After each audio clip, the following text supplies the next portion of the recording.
उत्तर प्रदेश में अब नगर निकाय और एमएलसी चुनाव की सुगबुगाहट होने लगी है। इसके लिए सभी पार्टियां दमखम से अपने अपने प्रचार में लगी हुई हैं। प्रदेश सरकार भी नगर निकायों की सीमा के विस्तार करने में लगी हुई है। वहीं मुरादाबाद एसडीएम सदर प्रशांत तिवारी की आगामी दिसंबर माह तक नगर निकाय चुनाव होना है। उन्होंने कहा कि अधिसूचना 15 नवंबर के बाद जारी की जा सकती है, लेकिन इसके लिए गवर्नमेंट तय करती है कि नोटिफिकेशन कब जारी किया जाएगा। इसके साथ ही मुरादाबाद जनपद में बरेली मुरादाबाद स्नातक चुनाव के लिए वोटर लिस्ट का कार्य तेजी से चल रहा है। इसके साथ ही विधानसभा चुनाव की वोटर लिस्ट को आधार से लिंक करने का कार्य तेजी से चल रहा है। एसडीएम सदर ने तीनों कार्यों में वोटर लिस्ट में अपना नाम जुड़वाने की अपील भी की।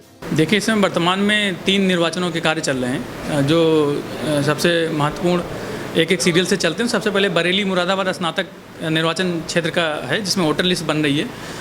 इसके मतदाता वो होते हैं जिन्होंने ग्रेजुएशन पूरा कर लिया हो और ग्रेजुएशन आज से 3 साल पहला हो, मतलब 2022 से 3 साल पहले का हो। तो ऐसे मतदाताओं से अपील है जो स्नातक पूर्ण कर चुके हैं, वो अपनी डिग्री सहित और अपना एड्रेस सहित तहसील में या अन्य जगहों पे जैसे ब्लॉक है, इन जगहों पे अपना आवेदन पत्र दे सकते हैं। ये वोटर लिस्ट हर बार नहीं बनती है, इसलिए मतदाताओं से अपील है कि इसमें भारी संख्या में भाग लें। ये राज्य माननीय भारत निर्वाचन आयोग के निर्देशन में इलेक्शन होगा। ये जनवरी फरवरी में प्रस्तावित है। वोटर लिस्ट उसकी बन रही है, 7 नवंबर आखिरी तारीख है। तो मतदाताओं से इसमें अपील है और राजनीतिक दलों से भी अपील है कि इसमें संख्या में सहयोग करें।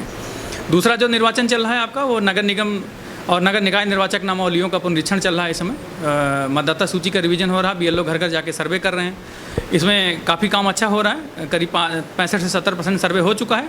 कुछ जगहों में भी सर्वे थोड़ा बाकी है। और यहाँ से भी लोगों से अपील है, यहाँ के मतदाताओं से, चूँकि इसमें वोटर लिस्ट 5 साल में एक बार बनती है। लास्ट इलेक्शन में वोटर लिस्ट 2017 में बनी थी, इसलिए लोगों से अपील है कि जो जिनके नाम जुड़ने हैं इस बीच, जो 18 साल के पूरे हुए हैं, कुछ लोग शादी होकर के आए होंगे, कुछ लोग मृतक हुए होंगे।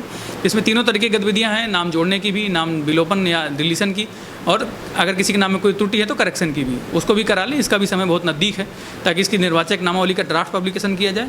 फिर दावा और आपत्ति के लिए पब्लिक को टाइम दिया जाएगा। तो उसके बाद जो क्लेम और ऑब्जेक्शन आएंगे उसको देखते हुए उस पर निर्णय लिया जाएगा। इसकी क्या तिथि रखी गई है? इसमें अभी पांडुलिपियों का सर्वे किया जा रहा है। मैंने बीएलओ घर घर जाके सर्वे कर रहे हैं और परिवर्धन और विलोपन और संशोधन की सूची हमें तहसील कार्यालय में जमा कर रहे हैं। उसके आधार पे हम इसको फीडिंग करा रहे हैं। फीडिंग में ड्राफ्ट पब्लिकेशन 26-27 में करेंगे। फिर उसके बाद 1 सप्ताह का और मौका मिलेगा दावे आपत्ति का। तो मेरा पब्लिक से अपील ये है कि दावे आपत्ति का वेट ना करें, अभी ही समय है, अभी दे दें, ताकि उनका नाम, इससे पहले कि दावे आपत्ति की बात है, ड्राफ्ट पब्लिकेशन में उनका नाम जुड़ जाए और जिसका डिलीट होना है उसका नाम डिलीट हो जाए। अच्छा, पिछले वर्षों की बात करें तो कितने आवेदन नए आए थे और इस बार क्या स्थिति है? जो बरेली मुरादाबाद स्नातक निर्वाचन की बात है, उसमें अभी करीब 10,000 के आसपास फॉर्म प्राप्त हो चुके हैं। विगत निर्वाचन, चूँकि ये भी करीब उस तरीके का इलेक्शन है जो 5-6 बार में साल में एक बार होता है, तो उसमें 22,000 फॉर्म पिछली बार आए थे। उससे ज़्यादा आने की संभावना है। बीच में कुछ छुट्टियाँ हैं, इसीलिए जनप्रतिनिधियों से भी और आम जनता से भी जिन्होंने स्नातक पूरा किया है बरेली स्नातक मुरादाबाद खंड के लिए, कि वो अधिक संख्या में आवेदन करें अपनी डिग्री और एड्रेस प्रूफ के साथ। नगर निकाय क्षेत्र में तो अपने आप एडिशन परिवर्तन आ ही रहे हैं, क्योंकि इस एरिया में जो संभावित उम्मीदवार हैं वो भी सक्रिय हैं और हमारे बीएलओ भी काफ़ी संख्या में काम कर रहे हैं।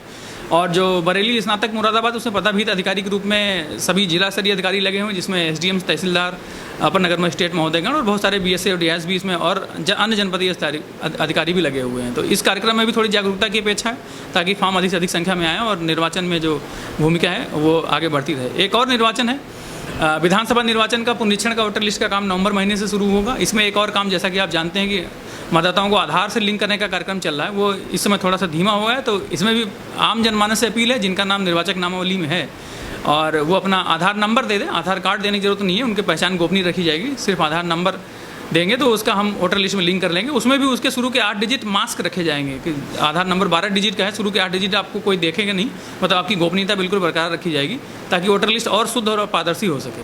बहरहाल इलेक्शन कमीशन सरकार को अधिसूचना के लिए प्रस्ताव भेजती है और सरकार अधिसूचना जारी करती है। अभी तक राज्य निर्वाचन आयोग की तरफ से कोई प्रस्ताव नहीं भेजा गया है, क्योंकि अभी सरकार नई नगर पंचायतों के गठन के साथ ही नगर निकायों की सीमा के विस्तार के कार्यों को करने में लगी हुई है।